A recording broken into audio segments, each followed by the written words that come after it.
Everybody, David Kurz here, trying to come to you with a very particular message. I'm running into consistent people that are talking to me about reinventing themselves or not knowing who they are or being incapable of finding out who they are because they're not taking the right steps to go in the right direction. So I figured that I would take a moment to tell you a little bit about my story. And the reason that I want to spend a little bit of time to talk to you about my story is very simple. I have reinvented myself at least 10 times in the last maybe 20 years. And that's important for everybody to know because people see this and they see the stuff that I've done. They see the marketing company I'm involved in. They see the insurance company, the real estate company, the title company, all that stuff. And they imagine that I just made this up and made it happen right away. So I kind of want to take you back, right? Because there was a time where I was in high school, and if you could imagine this, I had long hair on the top, I had a ponytail, I had shaved sides and back of head. I was a New Yorker in Miami. I was trying to figure myself out. I really didn't like being here in Miami. So I was a little bit of an outcast, but I was also a rebel, which was a problem for my single mother, right? And so I knew one day it hit, and I feel like oftentimes we just have to have our eyes open because opportunity often comes knocking, believe it or not. But most of us choose to ignore the opportunity. Most of us choose to ignore what's right in front of our faces and people raising their hands saying, hey, I want to help you. I want to be a part of you. I want to help you grow. I want to do big things with you. And see, the problem with that is that if you have your eyes closed and you're not seeing what's happening, then it's almost impossible for you to succeed, to create, to grow, because you're not paying attention to the opportunity that's knocking on your door. So I take this back to high school when I talk about how my best friend at the time, his name was Sergio Laporte, drops me off at work. I used to work at a Wendy's. I was working drive-through that day, which was my favorite thing to do at my Wendy's, right? It was better than working in the kitchen or washing dishes or any of that stuff. Like, drive-through is like the upgrade, right? Like, you made it in the fast food industry, right? And so I was working drive-through that day, and I was about 10 minutes early, and I asked Sergio, and it's like intuition, call it what you want. I just knew it was not gonna be a good day. And maybe I chose that for myself, but hear me out. I walked into the store, I went into the back, I was kind of taking my time and be very honest with you. I was 18, the store was packed, but I didn't start my shift for another like 5-6 minutes, right? My manager came up to me, she started yelling at me. She said, what are you doing? You need to get ready, blah, blah, blah, so forth, so on, so forth, so on. And I got so pissed off that she was yelling at me that I walked out. Was that the smartest thing to do? Probably not. But the truth is that it set the tone literally for the rest of my life. See, from there, I went to a mall. Sergio, I got back in the car. Sergio looks at me. He's like, what just happened, dude? And I'm like, dude, just drive. I need to air my mind out. And he happened to be off that day from his job. And we went to a local mall in Miami. It's an outdoor mall. And we were walking around the mall. And we were pissed, man. I was young, I was pissed. I didn't know what I wanted to do with myself. I definitely did not want to be working at Wendy's. And because I was a rebel, I wasn't going to school either. And I didn't really have all these cool videos up right now talking about entrepreneurship and growth and all this fun stuff that everybody's talking about. I didn't have any of that stuff, and nor did I have an entrepreneurial family, right? And that's a whole nother subject. But hear me out for a second. I'm walking down the mall, and these two Marines are walking the other way.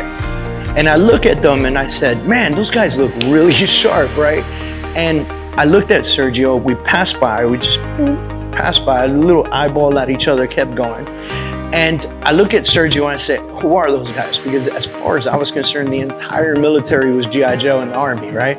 And he said to me, he said, those are Marines. And his father was a retired Army sergeant. And I turned around and I looked at them, and I'll never forget this.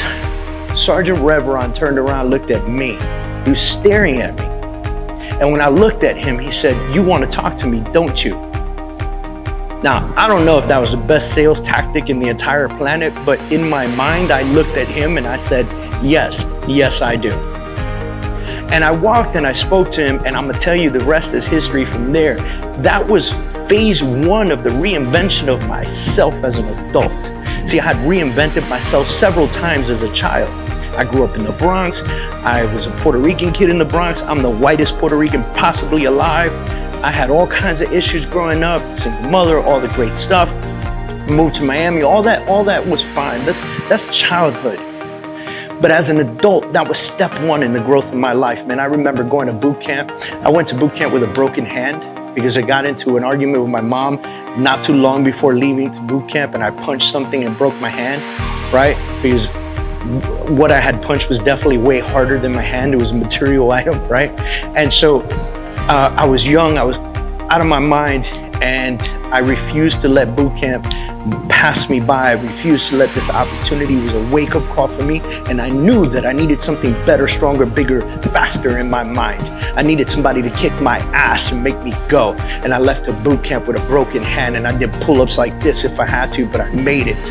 And I remember the drill instructors yelling in my face. They were dipping tobacco in their mouths. It was spitting all over my face. I remember their hats punching me like this, in Marine Corps we call them covers, right?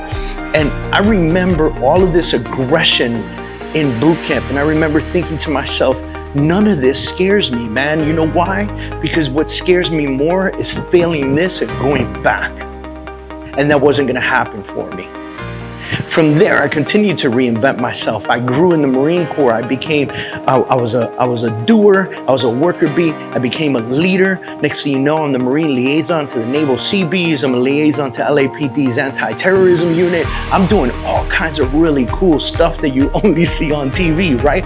But I'm having fun doing it. But then I had another click, and that click was get educated, because I knew for a fact that I wanted to make more money.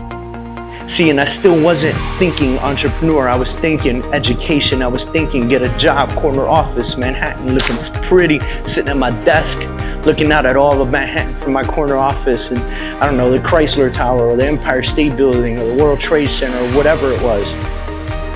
That was my mentality. That's what I wanted to do. So I went back to school. I got a master's degree in international business and marketing, because I fell in love with the idea of business, and I knew that I was going to live in Miami because this is where my family was. And I knew that I would come back here and that Miami was a melting pot. So I figured international business. Hello, this makes sense to me.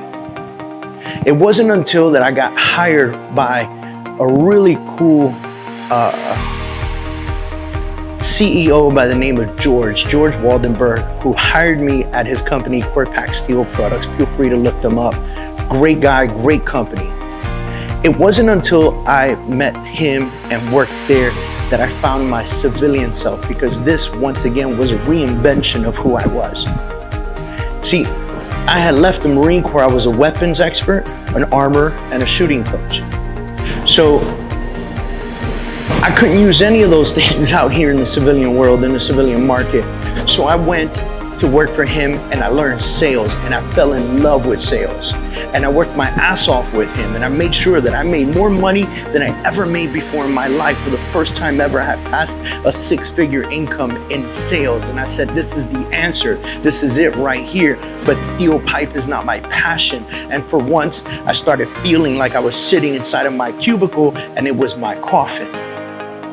And I had to reinvent myself yet once more. See, years before I quit that job, my cousin convinced me to get my real estate license. See, when I first got out of the Marine Corps, she said, you have an ability to talk to people. She was in the mortgage industry. She said, you should get your real estate license because you can convince a snowman to buy an icicle. I said, fantastic, I'm gonna get my real estate license, but I never really did anything with it. I didn't truly understand it. So when I realized that I was sitting in my coffin at this company, and I realized that I needed something different in my life, I changed. I went back to real estate. I focused on it, and guess what? I fell in love with it. And yet, once again, I reinvented myself. See, I'm the fast tracker, so when I got my real estate license 2 years later with very little experience, I went back and got my broker's license because I wanted to grow. And I opened my first real estate brokerage. A lot of people don't know this about me, but I owned the brokerage before, and it failed. It didn't fail because I didn't give it enough effort because I sold a lot of real estate in the time that I owned it. It failed because I didn't understand the growth of it. I didn't understand hiring realtors and doing all that stuff and recruiting and all that passion behind it. I didn't know enough to educate other realtors, so I took a step back. I went back to work for a real estate company. I learned, I grew, I built a team, I became a coach. I did all kinds of great, I moved to another real estate company and I learned the luxury side of the business. I learned how to deal with high-end clients in our market. And I pushed myself and my team to the next level. And then we opened up a brokerage and I reinvented myself yet again.